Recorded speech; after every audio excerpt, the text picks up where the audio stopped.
Our guest joining us with this edition of the debate, we have Jonathan Fryer, author and lecturer, who joins us from London.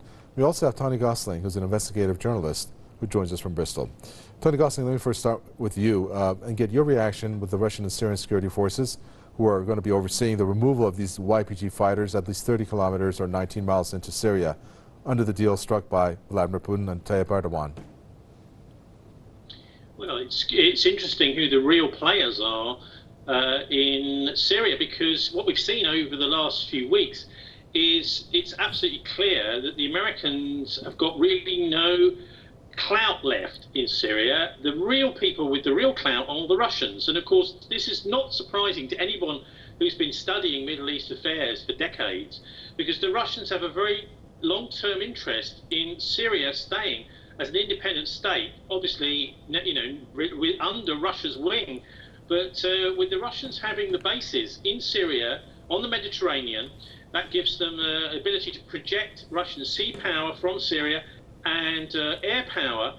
The Americans' time is over, it seems. I mean, this was really an attempt back about 6, 7, 8 years ago, the beginning of the so-called civil war in Syria, through proxy forces for the Americans to wrest control of Syria away from Russian influence.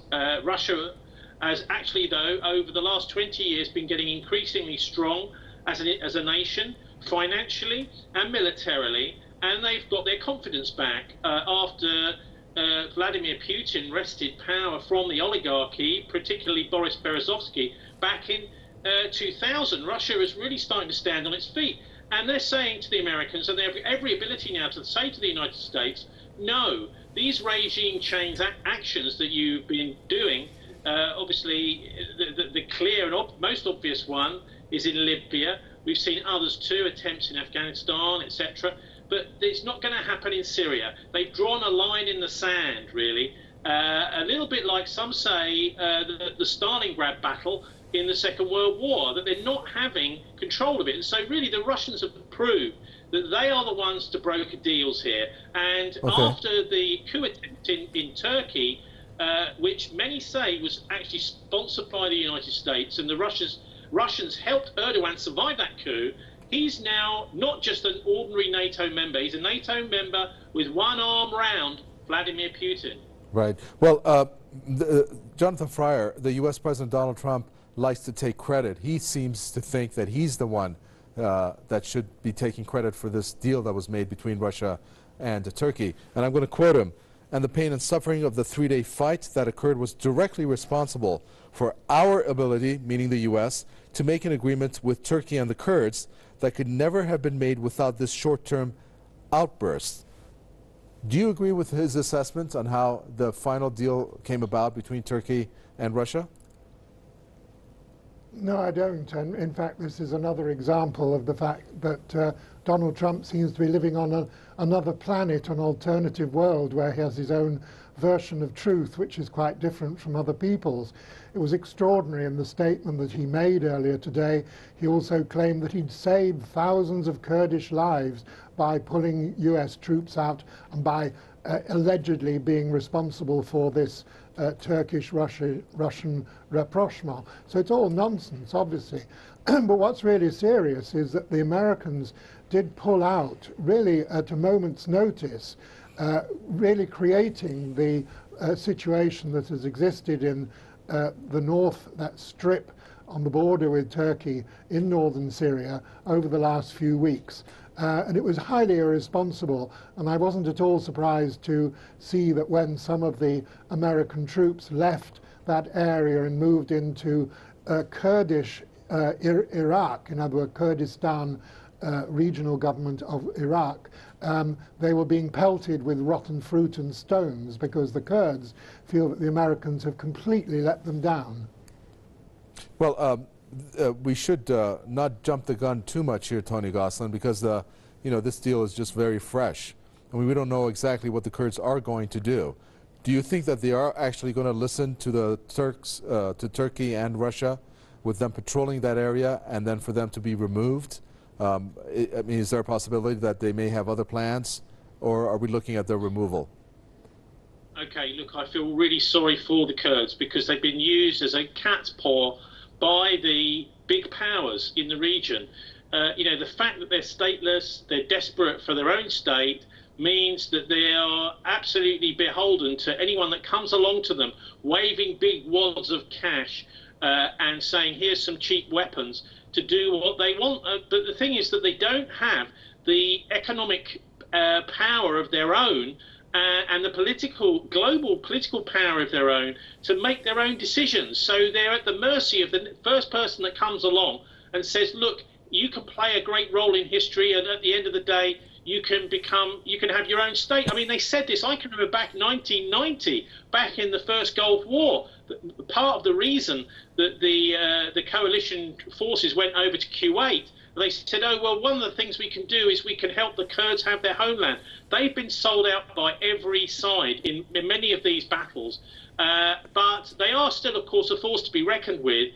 I think that they should try and settle for some kind of new state which takes in part of Turkey, part of Iraq, and part of Syria. That's where they actually belong. But whether they'll be able to get that, they're right in the middle of what you would call literally a minefield of international intrigue, and the big global powers are interfering. Obviously, in Syria, they have been, and you've also got the situation with Turkey sort of floating out of NATO and becoming much more friendly with the Russians. But let's not forget the role of Israel in this, because they have ambitions to become an imperial regional power. We know this from the Oded Yinon plan, and they are trying to balkanize the area. So really the Kurds are falling into the Israeli trap too, of trying to destabilize, to get rid of borders, and I think that's really we could have a whole nother program about the Israeli influence, but that's why the Americans were there, I think, to back up the Israelis' attempts to grow their state. There are many of the more hardcore Zionists who want to see a wider Israeli state, including Palestine, including South Lebanon,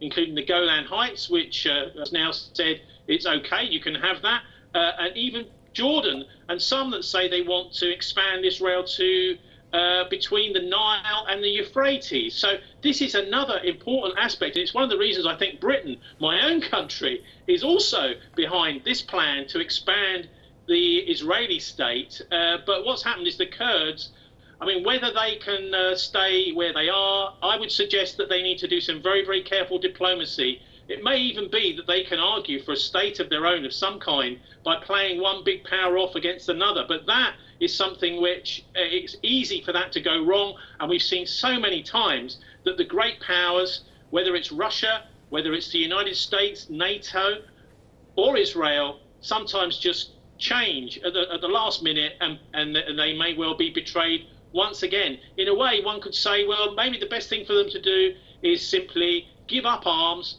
and to just integrate into the countries where they are and start a peaceful political campaign rather than an armed campaign. Mm-hmm. There are various arguments, but I wouldn't like to say which is the best one for the survival of the Kurdish people, who certainly do deserve their own state.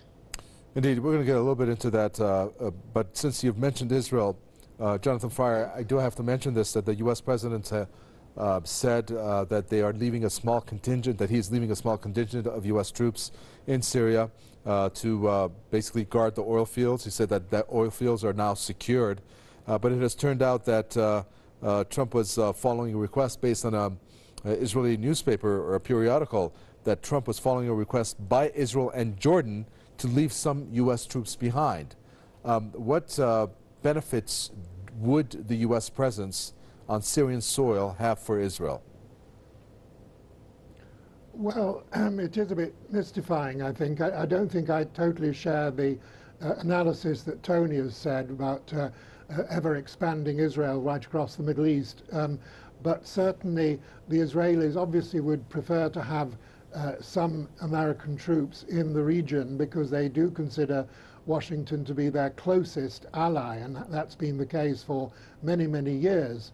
But on the issue of the Kurds, I think it's important to remember that the area of northeastern Syria that the YPG was essentially controlling for the last 7 years was engaged in a fight not against the Syrian government or indeed against Turkey, but against ISIS, and they lost thousands of fighters fighting Islamic State, and they were really quite successful in their fight against Islamic State, and of course had also imprisoned those who had not been killed.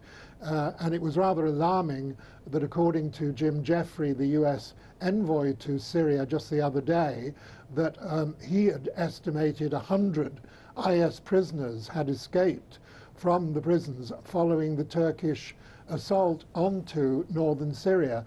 So it's a very murky situation indeed. I'm pleased that there is indeed now seems to be a prolonged ceasefire working. And what happens in the future really will depend now on what sort of arrangement the Syrians in Syria, the Kurds in Syria, are able to come to, not only with the Turks and the Russians, but obviously with the government in Damascus as well, which probably wouldn't be a separate state, but some form of autonomy. Mm-hmm. Well, Tony Gosling, this is what Donald Trump said about the SDF. He said, "I've just spoken to General Mazloum, a wonderful man, the commander-in-chief of the SDF Kurds, and he was extremely thankful for what the United States has done. Could not have been more thankful." It just puts into question whether he's being sincere there and is being truthful, you know, based on what we saw happen in the past days. There have been citations by human rights organizations that were war crimes committed by Turkey. Do you think that the Kurds are now settled with this whole agreement based on what the U.S. president has said? Well, look, I think that the Kurds are probably split, actually. Some of them are really annoyed about the Americans pulling out, and others have seen it coming for a long time. Look, let's not forget, Trump was actually elected 4 years ago on the ticket. This is the American electorate voting for someone who was going to extract the United States from these pointless Middle Eastern wars, spending trillions and trillions of dollars trying to effectively aid Israeli foreign policy. It didn't seem to do anything whatsoever for US policy, you know, to benefit the United States at all. So, you know, it's very easy to criticize Trump, and we've seen that, you know, the BBC and all of the Western press screaming about the pullout from Syria, abandoning the Kurds for the last month or so, since it happened about 3 weeks ago or so. But the fact is that this is what he's promised to do. I think this whole pullout by the US is related to the impeachment attempts against him in the United States. When he's saying that the attempts to impeach him energize me, that's what Trump says. And he's saying, I think, asserting his own will over the will of the Pentagon and over the will of the military-industrial complex in the US by pulling out. That doesn't mean to say it's going to do the right thing for Syria. Ultimately, the Americans shouldn't really have been in there in the first place. But we have to remember that what Trump has said, that which really is unacceptable, is to the families of the soldiers. He said, "Oh, they're coming home." Well, it turns out most of these troops are not coming home. They're heading east towards Iran. Now, we haven't heard much about Iran being next door to Iraq. They're going to Iraq, but towards Iran. That's my point, is that the United States still got this fight it's picking away at with Iran, and it could be that these troops are being sent to Iraq to be potentially mobilized in the next few weeks and months in that struggle. So, you know, this is where I think I really differ with Trump massively, is he should be bringing those troops home, as he said he'd do, rather than leaving them in Iraq, which then the Pentagon may be having thoughts, along with their Israeli friends, about continuing the struggle in one way or another, maybe using special forces or whatever against the Iranians, because that, I think, is the ultimate target here. There is a potential religious war brewing between the Zionists and Islam, and of course they see Iran as the main target. We've got political destabilization, of course, in Israel at the moment, with Benjamin Netanyahu hanging on with his fingernails. The only one who is going to take over from him is Benny Gantz, who's even more extreme, right-wing and nationalistic and warlike.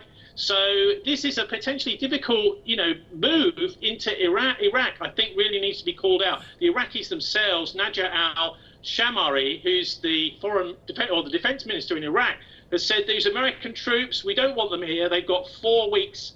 Sorry, Yeah, 4 weeks to leave. But in 4 weeks, a lot can happen. So let's hope that nothing does happen, that those troops really do go home in 4 weeks' time, because there's still a power struggle going on between the Iraqi government and the US government about who really controls Iraq. This is a real test for the Iraqis here. Right, and that's a good point. So let's open that up a little bit here, Jonathan Fryer. Tonight, Trump said that he is committed to pursuing a different course in the Middle East. Those were his words. But when it comes to withdrawal of U.S. troops, we can see the flip-flops that have happened. And another example was just the other day when he warned that U.S. may have to get in wars. And within that, he said specifically as a threat to Iran that the U.S. could hit Iran like they've never been hit before if it provokes the United States. So what is your view on the U.S. troops, pull out, etc.? Well, I think the U.S. troops will indeed pull out from Iraq, and as has been said, they've been told very clearly that the Iraqis don't want them to stay for more than a very brief period of time to facilitate their extraction. But as far as Mr. Trump is concerned, of course, he is a master of this sort of extreme rhetoric, which is clearly aimed at his voter base. He's already begun, essentially, his re-election campaign, and withdrawing troops from the Middle East very much plays into the narrative that he wants to make, while at the same time trying to be the big tough guy.